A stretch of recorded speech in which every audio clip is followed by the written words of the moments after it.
So guys, here we are, chapter 2 already. And already it seems like the kind of book that's right down my street. It's already indicating that I'm on the right path with my other research.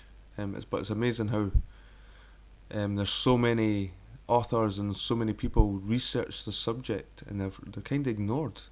And you can't have so many people with the same links and them to be wrong. There must be some kind of connection here with the Celtic peoples, the Holy Land, the Bible, its origins, its true origins, the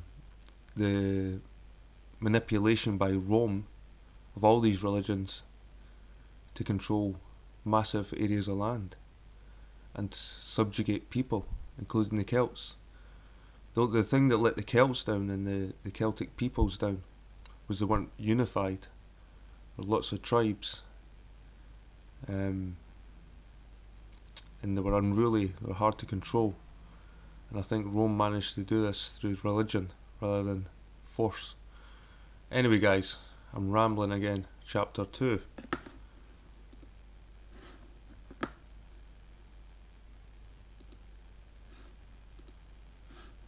Chapter 2 remarks on the sons of Noah and their tongues.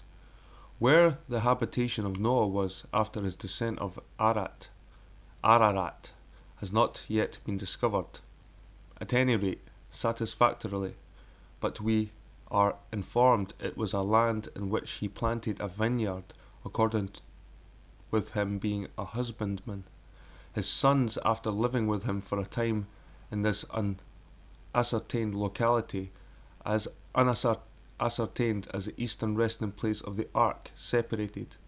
Of the descendants of Japhet, the elder son, we are told they occupied the immense extent of land that stretches from Asia Minor, immediately south of the Caspian Sea, the river Oxus, the Iamas and Ate mountains, to the extreme east and north of Asia, and westward over the Asiatic and European Scythia, Scandinavia, Britain, Gaul, Italy, Greece, all the Mediterranean islands, and into Asia Minor again. By many it is thought that the west coast of Asia Minor, or Dodanum, bordering upon Tarshish, which they include with the island of Cyprus on its south in the Japhetian chart. Shem's descendants are supposed to have inhabited all the land south of the Iamas and Ate mountains, to the east and north as far as Japan, southward over the Pacific Islands, Hindustan, Persia, Syria, Assyria, the country of Aram, and then, with the exception of Dodanum and the supposed Tarshish, the remainder of Asia Minor. The descendants of Ham are assigned to Arabia and Africa. The names of the sons of the generations of Noah can be traced as having been peculiar to Western Europe before Christ. The whole earth was one language and of one speech, and it came to pass, as they journeyed from the east, that they found a plain in the land of Shinar, and they dwelt there. Genesis.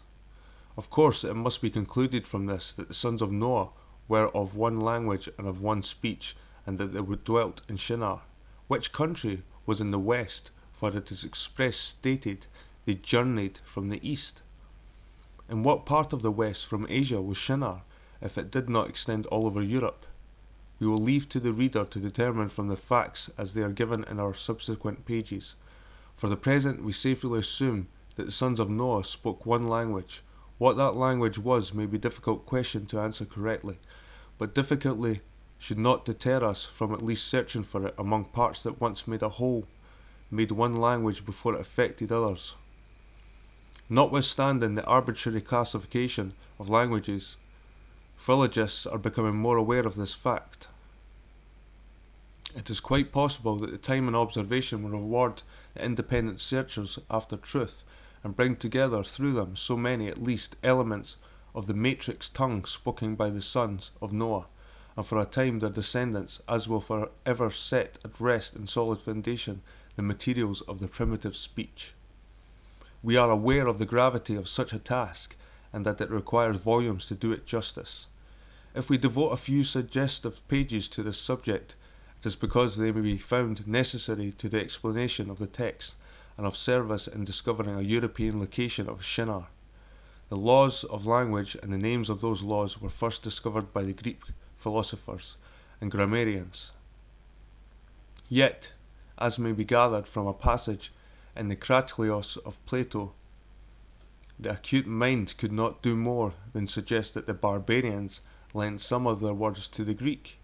The idea of penetrating the relationship of languages probably never entered the head of Plato. It was preserved for the thinkers of the century to take the first step towards the classification of languages. The stupendous mass of speech used by man is, at this hour, as difficult a task to divide into distinct families as any that can be conceived. The Aryan Semitic, the Indo-Chinese, the Malayo-Polynesian, the polysynthetic dialects of America and other tongues have not at present yielded much towards the philosophy of language, but as far as researchers have been conducted, the Aryan and the Semitic have contributed most. Under the Aryan are comprised the languages of India, Persia, Armenia, Greece, Italy, the Celtic, and the Slavonic. The Semitic includes the language of the Babylonians, the Syrians, the Jews, the Ethiopians, and the Arabs.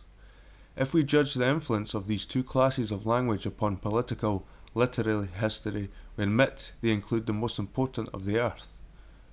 But insomuch it can only at present be conjecture at what was first and natural state of language, so is there much tendency to err dividing it into classes. Thus, the Sanskrit and Hebrew, the Celtic and Arabic are not only to be studied as Aryan and Semitic languages, but as languages that must have reciprocated many of their parts. 100 years ago, this would be considered visionary by scholars accustomed to look up Hebrew, Greek, and Latin glossaries for the radicals of various and dissimilar words.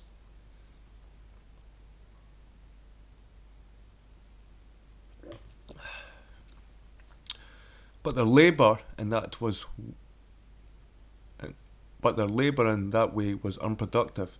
They accepted as necessarily true what had been taught to them, nor believed that there might be much darkness dispelled and some things important to the elucidation of language discovered in the histories of people and nations, in the records of their manners and customs in relation to present manners and customs, their names of places and things remaining in modern languages, the wars of people and nations, their contacts, their associations, peace, admixture of race, their civilization, and by their monuments of civilization in decay. Man in his normal state has had a vigorous language, uncircumscribed by rules. Max Muller, alluding to the Aryan and Semitic speech owing their origin to historical concentrations of speech, wild and unbounded, says, "In the eyes of the student of language, Sanskrit, Greek, Latin, Hebrew, Arabic, and Syriac are what a student of natural history would not hesitate to call monstra, unnatural exceptional formations, which can never disclose to us the real character of language left to itself to follow out its own laws without let or hindrance. For that purpose, a study of the Chinese and the Turanian dialects, a study even of the jargons of Africa, Polynesia, Melanesia, is far more instructive than the most minute analysis of Sanskrit and Hebrew. Although the historical concentrations by which was formed a wild, unbounded Aryan and Semitic speech, the languages of most parts of Asia and Europe, cannot be written in detail, we may arrive at the almost certain conclusion that such a language became the basis of the Zend, Doric, Old Slavonic, Latin, Gothic, Armenian, Lithuanian, perhaps Sanskrit, for all varieties of one type, and perhaps no one of them can be considered as original on which the others altogether formed. Who can say from what words grew and diverged dialects and languages? It is certain that the Sanskrit, even although approaching so near to a matrix language, has not preserved, in many cases, the primitive and organic forms of words to be found in Greek and Latin. This is held by many scholars. Max Muller gives as an example that epoch cannot be derived from the Sanskrit smas, because smas has lost the radical a, which Greek has preserved, the root beginning as, to be, the termination mas, we. In the same way, the Greek cannot be called a language from which others were derived, for the Latin language has preserved some forms that are older than Greek. So we find evre or evoi, contracted from evri, is preserved by sunt. Here Greek has dropped the radical as altogether, while Latin, like Sanskrit, has at least preserved the radical s in sunt, sante. An older language that either may be, yet may be in existence. Those words that were used to signify the nearest necessity of human existence, such as man, woman, father, mother, brother, sister, sky, soul, air, earth, water, bread, wine, strength, work, house, village, town, writing, gate, tower, king, queen, are words that may be said to contain the history of the world, and as they are nearly alike in sound and meaning in the language above specified, and also in the Celtic. The problem of the radical relationship of all languages may one day be solved, and the disciples of Romer, Ascoli, and Ewald, no doubt, be delighted. At any rate, brought to a confession that the Aryan and Semitic speakers have preserved from the earliest time words that prove not only the divergence of speech from one speech, but the divergence of race from one race, and consequently from one locality. The relationship of the Aryan languages is evident. So here we've got a few examples of father, mother, brother, sister, daughter, pitar, matar, bratar, svasar as Sanskrit, zend is patar, matar, bratar, kanha, dugda, Greek, mar, I can't even read Greek obviously, patar, matar, but you can have a look at that yourself guys if you want to pause that later. The above from Max Muller are only a few of the words used by the first of the Aryan stock. The lingua prisca of the first inhabitants of Italy was nothing more than a dialect of the primitive Celtic. In course of time, this dialect received infusions of Greek, particularly Aeolic, through the adventurers from the Peloponnesus,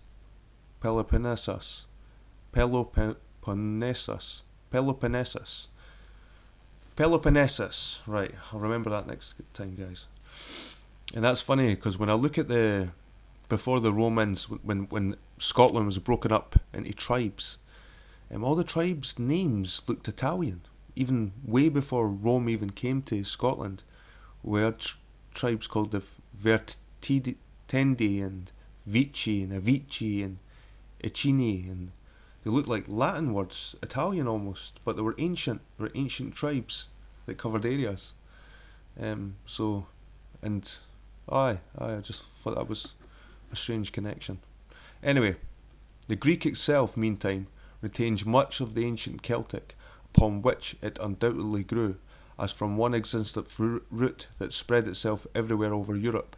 We make these remarks in order to point out that the Aryan languages, so called, are in all probability ramifications of the original speech of Europe, and even if it were only possible that this is the case, the educated should turn their attention to the Celtic language, and while knowing, either prove or disprove the claims put in for its antiquity. We again turn to Max Muller, who interests us in the old household of the Aryans, that their words tell the story of their pastoral life being a life of peace. The following table, principally taken from the comparative mythology, will sufficiently show. It is given because of the great authority of Max Muller. At the same time, it's to be regretted that he had not a better acquaintance with the Celtic language. Examples of words from which he gives in the paradigm, while other examples ready to his hand, and the equivalents of the very words he introduces for illustrations are left out.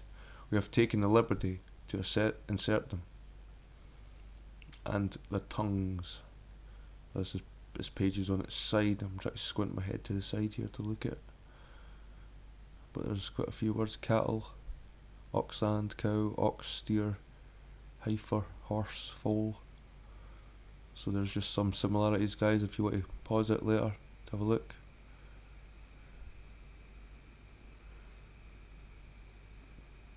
Remarks on the sons of Noah. The last word on the list, goose, was rendered by Max Muller Ganra, signed by him Gaelic, but it should have been, as now inserted, Gaid, the same as the Irish for goose. The only difference is that Max Muller makes a goose a gander. In Saxon, Gaelic and Irish, the other cognate tongues, Ganra is Ganda. The table of words is, however, very valuable as a contribution towards a proof of our primitive oneness of the Aryan languages and people. And if the Semitic glossaries are carefully examined, it will be found that there is not such an estrangement between them and the Aryan as is commonly supposed. We give a few examples of words from Chaldaic, Hebrew and Irish. They, we hope, will found sufficient to interest while explaining that these languages must have been radically the same. Those who, having read through the list, would still doubt this, are respectfully asked to reconsider the question, divesting themselves as much as possible of preconception of the influences upon correct judgment that come of school. Let them remember that the principles of language are not universally accepted, nor is this to be wondered at when we come to perceive that man of his vanity would systematize tongues, hundreds of which are not even in their alphabets understood by him. To the Hebraist, but slightly acquainted with the Celtic archaeology and tongues, we can promise, if he gives adequate attention to them, that he will be relieved from much of the idle nonsense diffused by most philologists and grammarians. We find that Max Müller, in the preface to his Chips from a German Workshop, telling us that the principles that guide the student of the sciences of language are now firmly established. We wonder what those principles are, for Max Müller has not discovered them to us, nor to, as far as we know, any of the numerous learned societies with which he is connected. Perhaps what he means by the principles that must guide the student of the science of language is the exercise of a student's own good judgment, above being reduced by the awe so often created in his breast while contemplating the stupendous learning. The contents of all lexicons, all words disposed by grammar and registered on mind, required to unbury and bring into light out of the infinitude of speech its first laws and elements. There is much work left for the ambitious. There's some more words, guys. Some English words, some Irish words, some Chaldean words, some Hebrew words. Abba. So father is Abba. Hebrew is Abba. Irish is Abba. So it's all pretty similar. And then there's the tongues again, some more.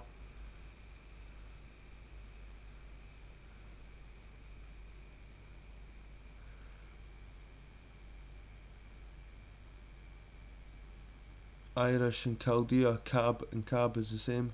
Dal and dal is the same. Lac and lac is the same. So a lot of the words that are the same.